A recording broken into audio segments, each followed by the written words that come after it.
I'm Bernie Sanders. You are now listening to the Bernie Sanders podcast. I am here at a coffee shop, a local politically minded independent coffee shop in Vermont called Grounds for Impeachment. I am here with Bill Nye, my guest for today. Bill, please speak clearly into the top of my MacBook Air. That is where I've been told that the microphone is full. Hold on a second. Now my computer is at 1%. There's not enough battery to do a whole podcast. I am now going to need a charger. We will continue this in a second. Does anyone have a charger for a MacBook Air? I think a 2009 MacBook Air. I need a charger. Well, I'm going to pause right now and we'll get back to the podcast as soon as I find a MacBook Air charger.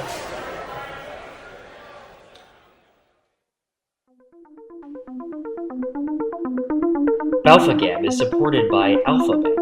To learn more about developments currently shaping global markets from Moscow to Berlin and beyond, follow us on VK. Deutschgebev. Alfa-Bank. Beta males, bank elsewhere.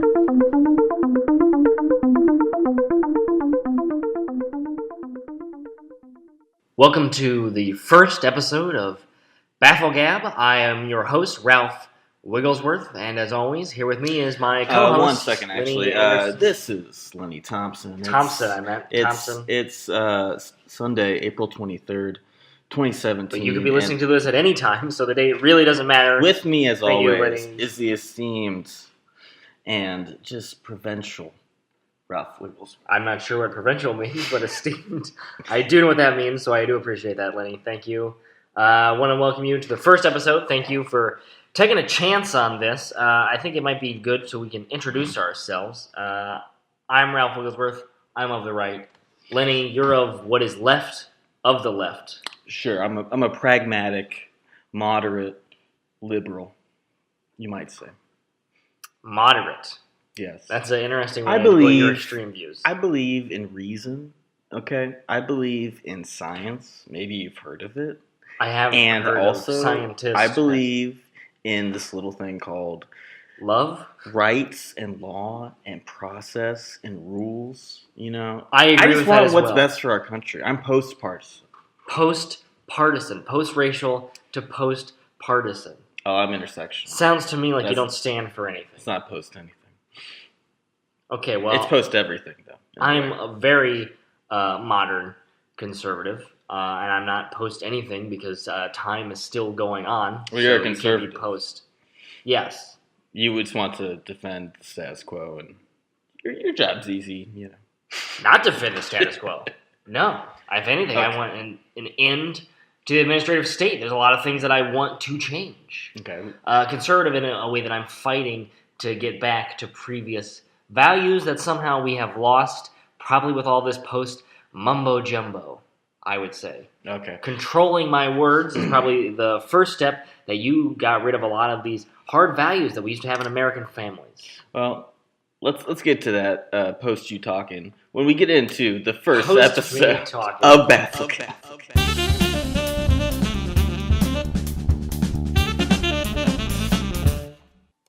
Admiral Stockdale, your opening statement, please, sir. Who am I? Why am I here?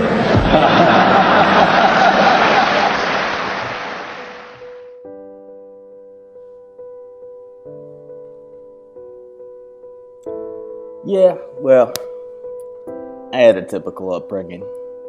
Summers in Montauk, winters in Montauk, fencing classes, the stern but distant embrace of my father, chemical engineer Leonold Ziegler. We changed our family name to Thompson sometime in the mid-40s. I don't really know, but some complications. I come from wealthy stock. Excelled at liberal arts in the Manhattan Boys School for Tolerance and Diversity.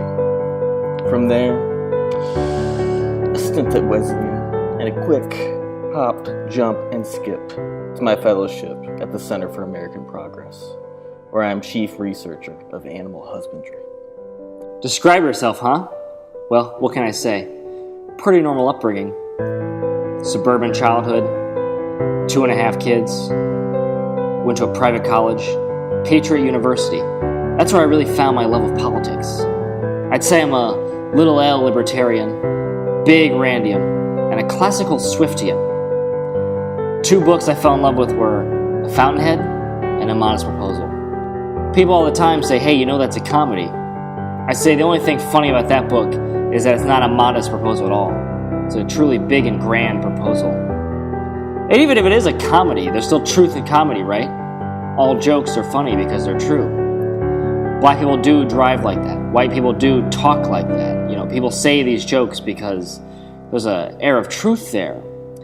You know, for me, finding Ayn Rand was like finding the other side of the coin to Jesus Christ himself. You know, I was always been a Christian, but I didn't really find Ayn Rand until college. And it amazed me that a woman could come so close to being as strong of a man as Christ. And that woman was Ayn Rand.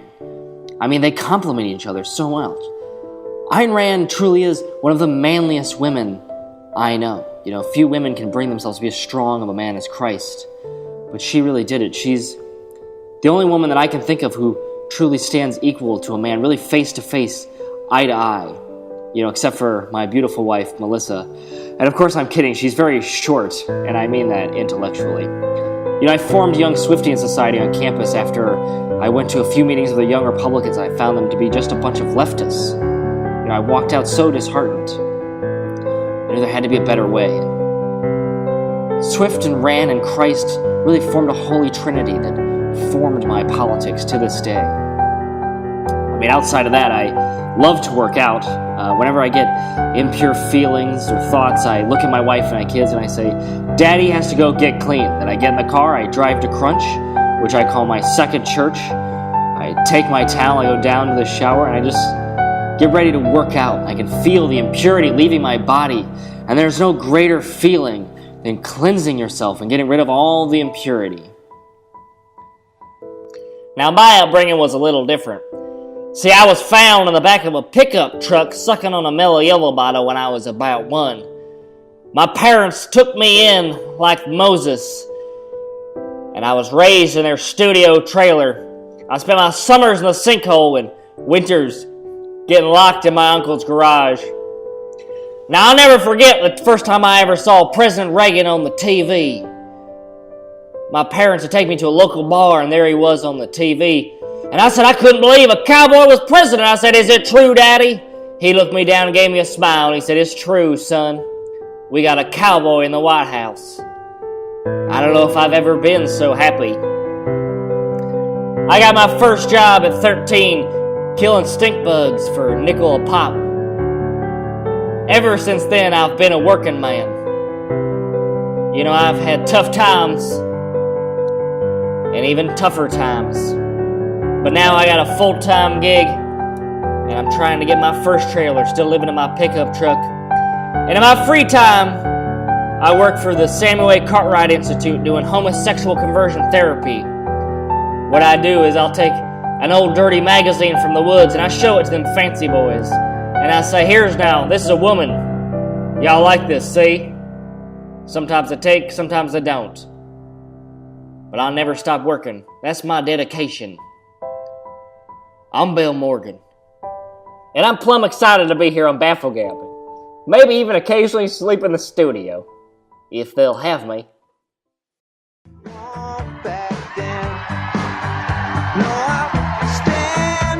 How you doing, Democrats? Woo! Give it up for Mello! You know, we're over here fighting for unity, y'all. What do you think about unity? Y'all for some unity around here? Who would not be for unity? All right, I understand that you guys are starting from basics, but let me get you up to speed. So we're live here watching the Facebook Live of the DNC Come Together, Fight Back, Resist, Don't Break Up for the Kids Unity Tour. That's right.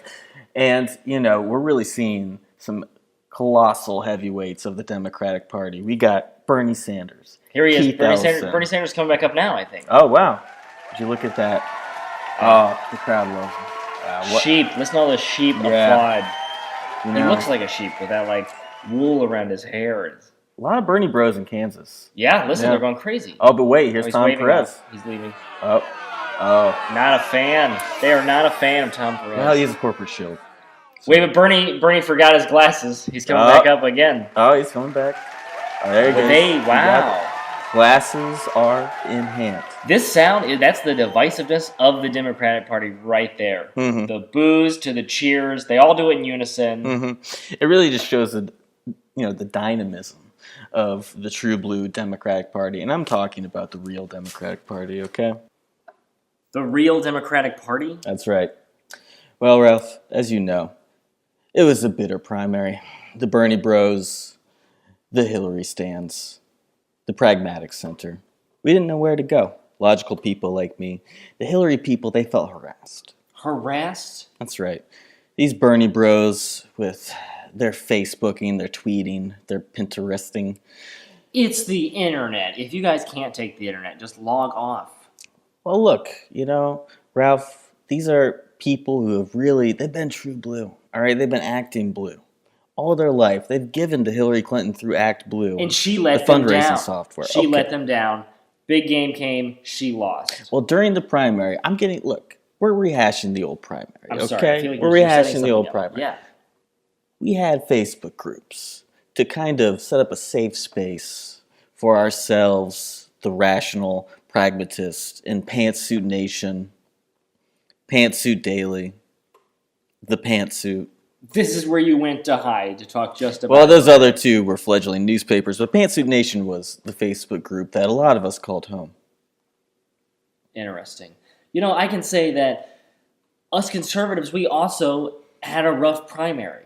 It was shocking to see, some of our classic guys go down easily by Trump, but he won when he became president. We put all that behind us. We don't even think about the primaries anymore. We move forward now. Now he's the president. We support him 100%. I don't want to wake up in the night and go, oh, Ted Cruz should have done this, should have done that. Ted Cruz was weak. He got ran over by Donald Trump. So he deserved it. You don't think Ted Cruz and Donald Trump should go on a unity tour?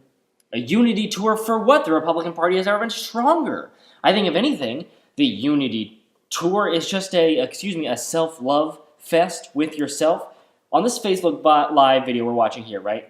We're seeing all these little likes, little thumbs up. That, to me, looks like a little stroke and fist. Ralph, come on. This is nothing but a big stroke fest. Be mature. Be mature. What Trump does, he's going out, so he's got the correspondence dinner. He's not going to. Why is he not going to it? He's having a rally in Pennsylvania. Sure. For re-election. It's not uniting it's the campaign People's already united. I do have to say, it's like the campaign that never ends.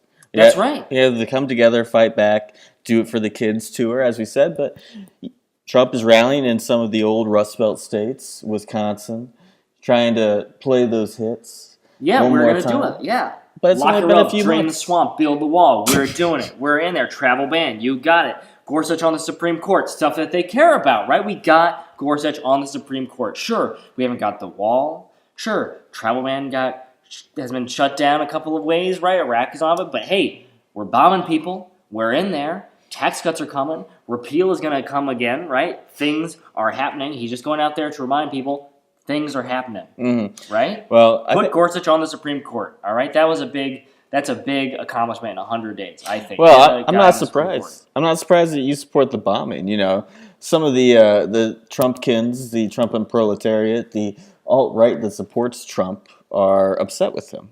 The amount of jargon that comes out of your mouth is astounding. Look, this is how liberals can even talk to each other with all this jargon. This is what they do. This is, these people, they have a new racist political movement, but they don't want Trump to bomb Syria, and they call him a globalist cuck because he did it.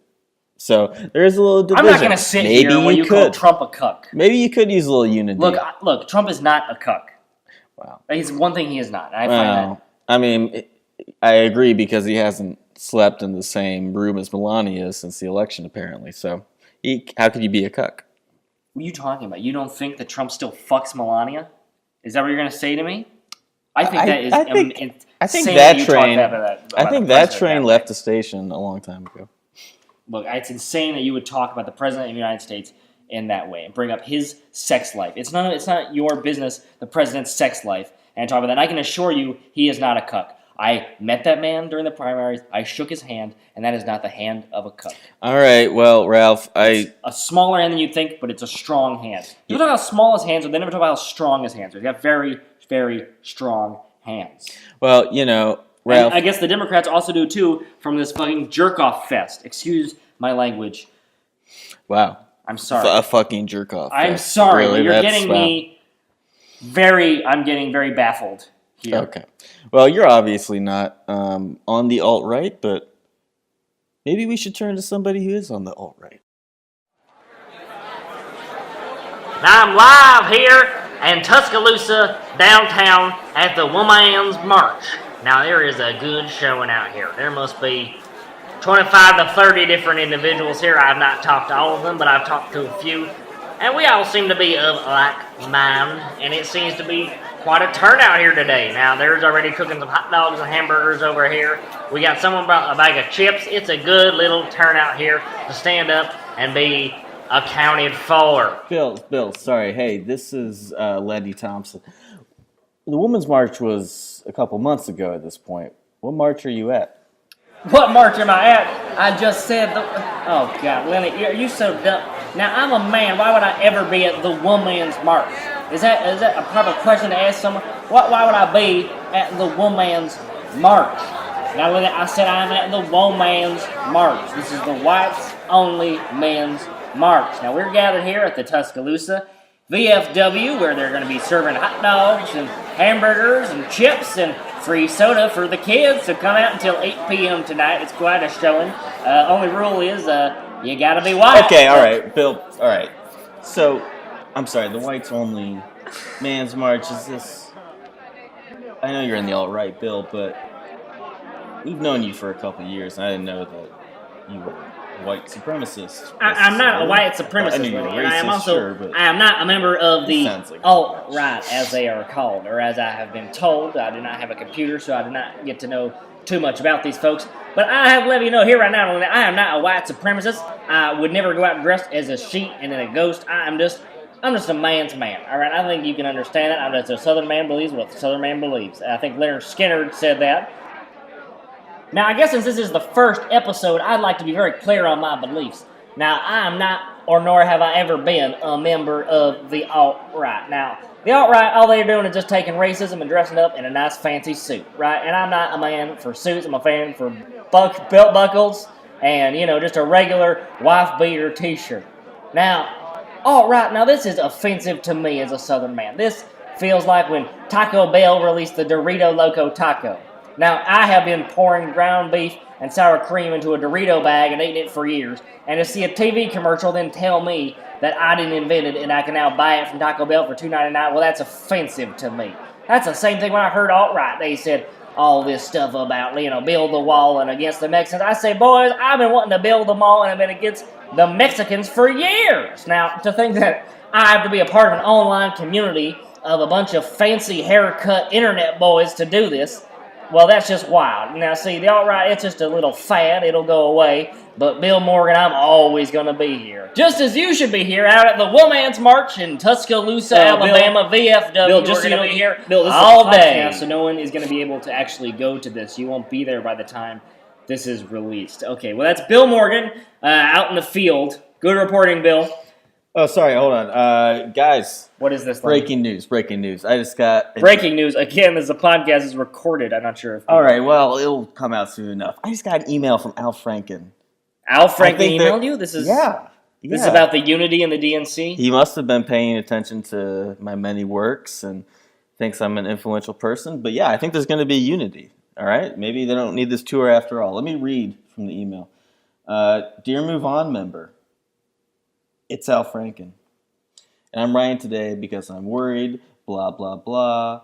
My Democratic colleagues and I are counting on you. Will you chip in $5 a month to move on? Well, to help keep the resistance strong for the next 4 years? Yes, I'll pitch in monthly to move on to keep Lenny, the it sounds to me going. like you just got a regular mass email and that Al Franken was not emailing you. This is the unity that you have to brag about, is that the Democrats are begging strangers for money?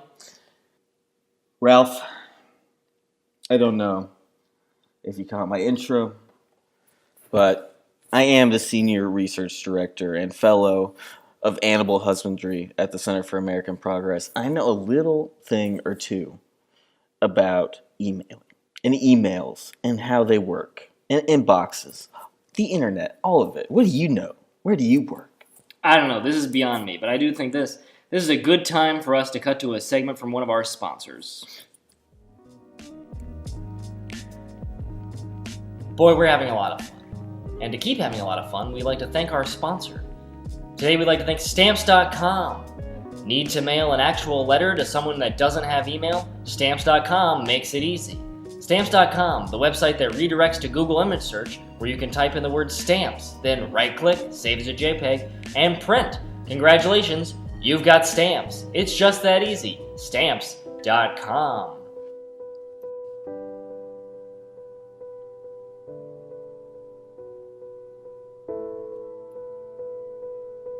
Favorite artist?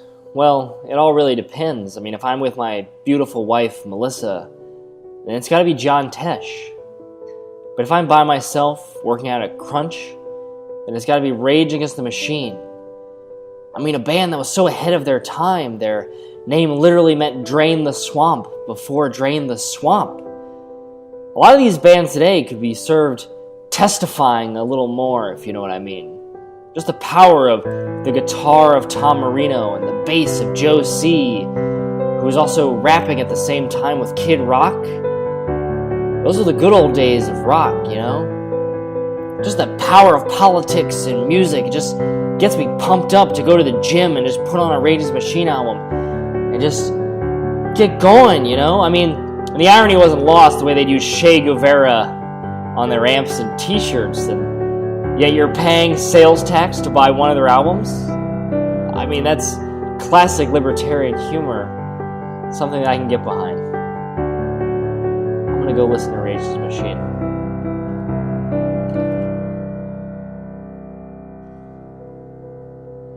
What's my favorite song? That's simple. It's Fight Song by Katy Perry. You know, I didn't really care much for Miss Perry before her work on 2016 election campaign for Hillary Clinton, but when she wrote Fight Song for that campaign and performed it every night for that campaign, you know, my opinion of her shot through the roof. Now I have all of her albums, and curiously, I can't find Fight Song. I think it must be like a special, like a B-side. Maybe a special cut that was only released in Indonesia. I don't really know. But anyway, she really impressed me. And I will always fight on for Fight Song.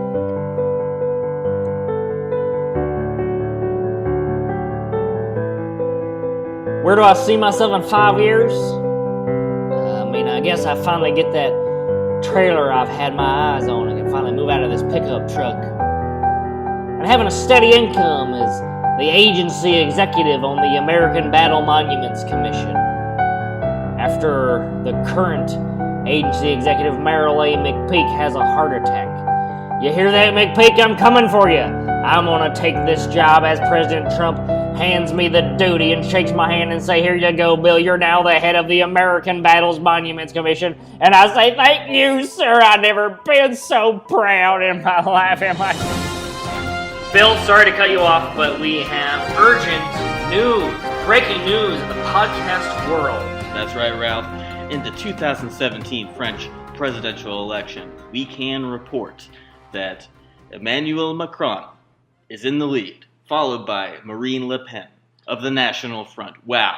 Who's also in the lead, because this was a preliminary election to come down to two people, so in a way, Le Pen also won. That's right. They both won. Who Who didn't win? Well, this communist guy, Mélenchon, and some other guy who I've never read an article about. That's right. But the more important thing here is that Le Pen will be going off to the final election, which will be happening on May 7th. And I think the more interesting thing here is that glass ceiling has been cracked, if not broken, for France. It has been cracked for France. It will be broken on May 7th when Le Pen becomes France's first female president. This is history in the making. This is amazing to see this happen. I mean, Ralph, I don't know, the glass breaking, it seems a little... The glass has certainly been cracked here today. Le Pen has made it further than anyone expected. Certainly, I think... Ralph, she's a bit of a fascist. You know, I don't know if we should be saying that she's breaking a glass ceiling. I don't think maybe in her case we want the ceiling to be broken. Maybe I don't remember the contain her in a little room where there's many glass walls. Is there a preliminary thing about the glass ceiling that you can't be a fascist to break it? I think you have to be a woman to break it. She's breaking the glass ceiling. She's also not a fascist. I do take offense to that. I would say what's very interesting here is that Trump pointed out that a terrorist attack would have helped her, yet she was able to do this without a terrorist attack. That's amazing. Yeah, except for that terrorist attack that just happened. I didn't see that. Well, that's okay, Ralph. Bill Morgan here. Now, I just wanted to pop in. Bill, I thought you were supposed to be at the Women's March. Nah, I was, but as soon as I heard breaking news, I got in my pickup truck and I came all the way over here. You came from Tuscaloosa, Alabama. Look, this ain't no time to go back and forth about where I did or did not come from. The important thing here is I just want to know why are we throwing Le Pen against a glass ceiling? I don't understand it. It makes no sense to me. I think she is a brave woman. If she's friends with Donald Trump, then God damn it, I support you. I don't know if you can see this podcast world, but I am saluting Le Pen right now. National front, national front and back. I say put every nation should be putting themselves first, but USA comes first. Just want France to be on guard. You know when it comes down to France and US, USA will be number one. Bill, but for now, I want you to understand. Sorry, what were you saying, Lenny? Bill, I just wanted to be clear. It's a euphemism. We're not talking about actually throwing her through a glass ceiling or floor. Euphemism. I don't care what euphemisms is, but I'm going to be throwing her against a glass I do not like. And I didn't like this really when they talked about this with Hillary all the time. There's all this talk about how she's going to be punching through glass and all this stuff like that. I don't think it's fair to do that to women. See, now, I've gone to these booths before where you pay the money and you see the women behind the glass, and not once have I ever said, hey, honey, start punching the glass and break through it. Now, that's some sick pervert shit would want to see that happen, and I am not about that. Call me a feminist if you want to, but I don't think women behind glass booths should be punching their way out of it. I don't really want to call you a feminist, Bill. You can if you want to. All right, you can, because I do not think women should be punching glass. All right, well, I draw the line on that. I'd love to see you push your titties up against the glass. All right, Bill, that's enough. This is a family podcast. I don't want to see the punches. I don't understand what all this violence against the glass is coming from. Bill Morgan, a man who has no capacity for abstract thinking at all, weighing in on the French election. Thank you, Bill, for your report. All right, well, I got to get back. You know those hot dogs that have the cheese in the middle? They're about to start throwing those to the grill. So I got to get back to the Woman's March. Great. I'll see you all there in Tuscaloosa, Alabama, the BFW. Not twice if you're white. All right, Bill. Bill, thanks for stopping by. I got to say, as a fellow conservative, I don't support a damn thing that Bill Morgan says or brings to this show. Okay. Well, that's great to hear, Ralph. And speaking of glass ceilings, I think that now would be a great time to discuss the new tell-all book about Hillary Clinton's hard-fought presidential campaign, Shattered. The story you didn't even know you wanted. But you do. And hopefully, if Game Change, the 2008 tell-all campaign book, is any indication, we'll have an HBO miniseries out of this book. Now, my question is, Ralph, who do you think should play Hillary Clinton? Meryl Streep, I think, is a terrible enough actress to pull off the fakeness that is Hillary Clinton. Okay. Well, her inability to be able to, act and portray as a real character, I think, would resonate. Because that's Hillary Clinton's problem too, right? Is she's not able to come off as a real person. Well, I was thinking Katy Perry because she is a double threat, a singer and an actress. And as I said earlier in this episode, her work on the campaign was an inspiration. You're going to put Katy Perry in a pantsuit to be Hillary Clinton. Just let it ride, Ralph. We're going to do a brief reading of some of the excerpts from the book that have been floating around. Hey, as long as we can just get Clint Eastwood to play Donald Trump. Okay. This was an HBO movie I would watch. Support for this podcast is brought to you by Blue Apron. Are you hungry, but also very lazy? Don't bother cooking. It's Blue Apron. It's just fabric you can eat. No preparation necessary. If you want high-quality meals delivered straight to your door, look elsewhere. You're eating an apron, friend.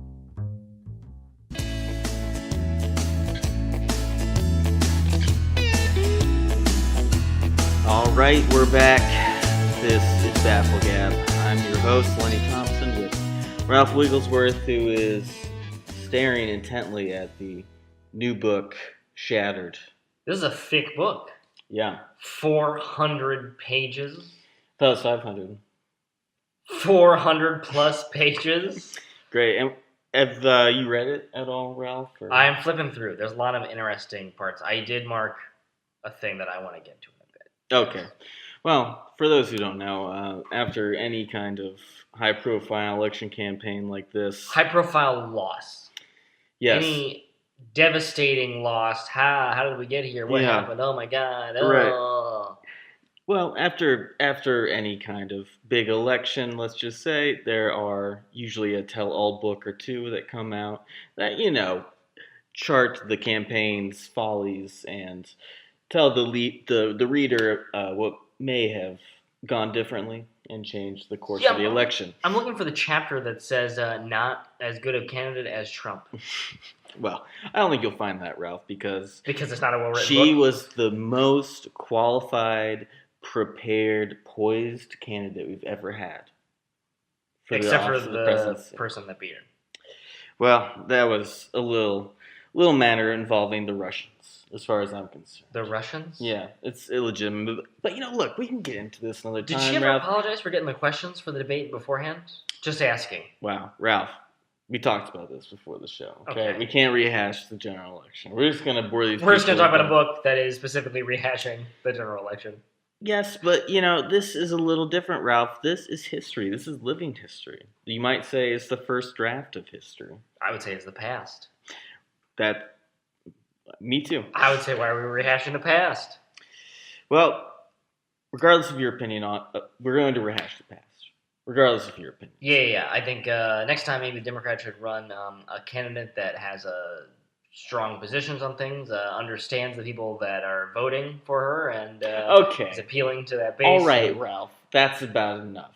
You supported a racist, xenophobic candidate versus who? The former First Lady during the best president of the 20th century? The best president of the 20th century? Okay, yes, that's right. I said it. We can save that for another episode. We're getting into Shattered here. Journalists Jonathan Allen and Amy Parnes provide the latest autopsy of Hillary Clinton's campaign in this book, Shattered, inside Hillary Clinton's doomed campaign. Since Ralph obviously didn't read it, I'll just kind of walk you through what it says. All right, let's hear it. All right, well, first and foremost, Robbie Mook. You might know him as a director of Hillary Clinton's campaign. He's a very young person. He's probably the youngest campaign director in the history of campaign direction. Is that the first error? It might Putting be. someone who's very young as the campaign manager who has no idea what he's doing? He's a millennial, right? So he likes technology. He likes the computers. Oh, he's too busy on Facebook to be able to focus on the campaign? They had an algorithm, okay. Oh, he had an algorithm for that. Yeah, they had algorithms that would... You know who didn't need an algorithm? Donald Trump. Trump had something better than an algorithm, okay? He had the support of the Russian government. Oh, yeah, and plus Vladimir Gusto, Putin. Know-how, business sense. Come on. Let's just stick to the matter at hand. All right. Okay, Ralph? All right. You want to talk about Hillary? We can talk about Hillary. His algorithm didn't work out, okay? It told him not to go to Wisconsin. It told him not to go to Iowa as much. This isn't any kind of new information, but let's move on. An excerpt from the book that's getting a lot of attention is Hillary Clinton's communications director. It's an anecdote about her fucking up royal by giving a special one-on-one interview to the wrong person because they had a similar name. Hillary Clinton, you see, is very guarded about who she would talk to. Yeah, scared, I think is the word. We'll get to that. And, of course, her communications director, knowing this, asked her, okay, who would you prefer to give your one-on-one interview to as we launch this campaign? She thought, Hillary Clinton's communication director thought that she said Brianna, meaning a CNN journalist, Brianna Keilar. Turned out, Clinton had actually meant Biana, as in Yahoo News, Biana Golagriga, the wife of Obama budget director Peter Orszag. turned out that CNN interview with the wrong journalist with the wrong name didn't go so well. They never asked her what was the last name of the person they like to be interviewed by? You know, campaigns, they're busy. How scared are they of this woman that they can't even say, just to clarify, what was the last name of the person that you wanted to be interviewed by? Well, look, you know, Hillary Clinton's a busy woman. She can't be asked to clarify every little She's not thing. as busy anymore. Okay, well, this is about the past. This isn't about the present. She's got about 4 to 8 years free, I would say. Okay. Well, one other thing I just would like to talk about a little bit here. This is... Another excuse you'd like to make. Well, it's a Nixonian aspect of this book, which, you know, I'm a big Hillary head. You know that. I'm a pretty big Nixon guy. I'm a Hillary bro, you know? So she when starting this campaign, really in the aftermath of her last campaign in 2008, Clinton asked an aide to download the emails of all her staffers. Clinton wanted to know who was talking to who was leaking to who. You know, she was peering into other people's emails. Yes, she downloaded the emails of her campaign staffers from 2008 because she wanted to see who was a traitor and who was loyal. And she actually, supposedly, again, this is all anonymous anecdotes from... This book is sourced through anonymous anecdotes? Well, they don't want to ruin their careers, do they, Ralph? I mean, so. I guess not. That's politics, I guess, but essentially a weird way to write a book. She had an enemies list of sorts. She had a ranking system, 1 to 7.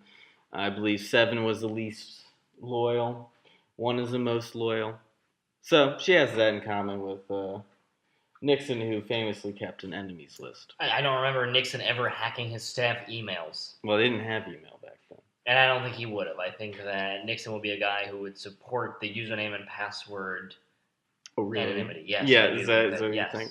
Okay. Well, we'll have to agree to disagree on that. But you haven't read the book. What do you think about this? No, I have not read the book, but I have been peering through this all day. And I did find this is around 300 or so page on this book, this tome, if you will. This thing is so huge. It's I don't know how gigantic. Yeah, really. It'll take you 4 years to read this book. It's heavy enough to shatter glass. If you throw it at a glass ceiling, I think it'll probably shatter it. That's true, if that's what you're into. If you're as dense as our friend Bill Morgan, who was here earlier. I just want to read you this little passage that I found earlier. I found it very interesting. So, this book is a lot of lip service, a lot of too much detail, I think. But there is some subtext to be learned here from reading carefully in between the lines. It was late, and before the night was over, Bill kept insisting that he and Hillary make one last stop in D.C. Comet Ping Pong, a pizzeria known in Washington, D.C. Hillary invited only her most loyal of staffers to Comet. Everyone stayed behind as Robbie Mook left with Hillary and Bill to Comet. They entered secretly through an entrance in the back, where they were taken to a back room. Bill was greeted as the regular that he was, and Bill ordered a fresh slice of cheese pizza. Mook was obviously nervous and stated that he had no appetite in pizza. Hillary would look at the cheese pizza as Bill entered the back room ready to eat. Comet had an unmatched selection of pizzas from literally all over the world.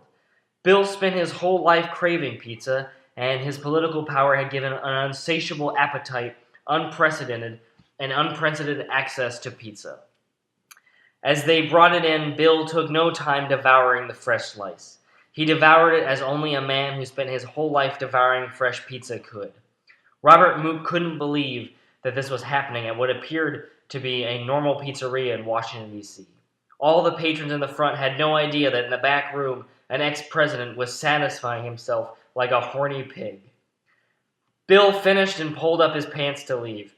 Hillary told the staff there at Comet Pizza that she just wanted some child pornography to go. Excuse me, I mean cheese pizza. Book heard her correct herself. Yeah. In a book this large, this is a section that many people will read, not pay any attention to, and will just keep going. And I think that there is dire subtext going on here about the Clinton campaign. Something that we all knew was true, was happening, has been verified through anonymous anecdotes because people don't want to be fired.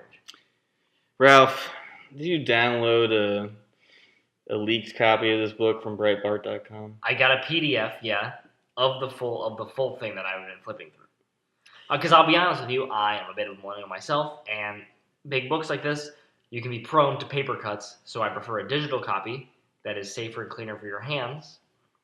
And yeah, I found this very alarming. Obviously, when I downloaded the PDF, first thing I did was I did Control F cheese pizza. Mm-hmm. Don't we all? And with that stirring rendition of Shattered, I think we'll have to leave it for the first episode of BAFFLEGAB. Thank you for listening, and take care. All right, if it's done in entertainment, take it as entertainment. So please don't take it any other way. And now here is our message to the president. Every episode will end with a message delivered in a secret code known as Spanish.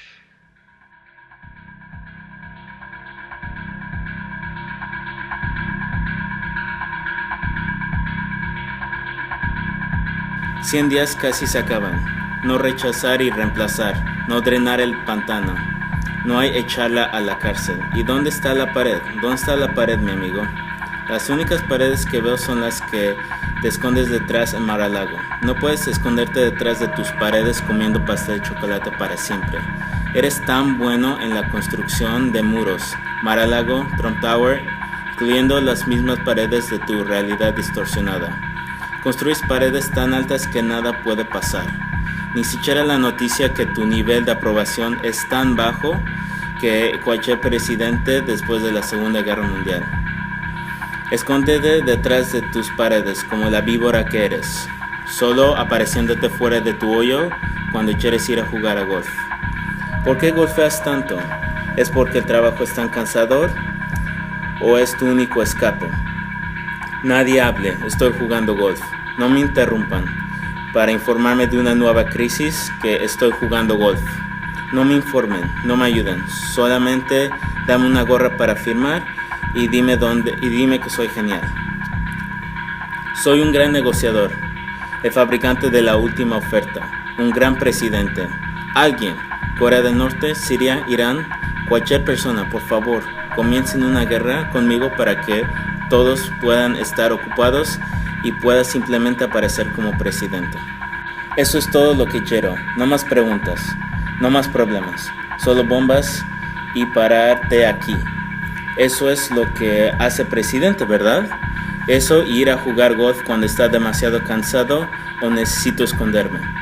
Vuelve a la cámara y declara apasionadamente: llamo a todas las naciones a detener estos enemigos terroristas.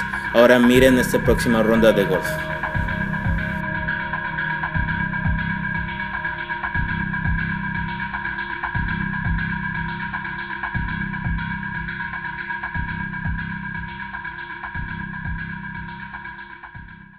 Out of time. Bye-bye.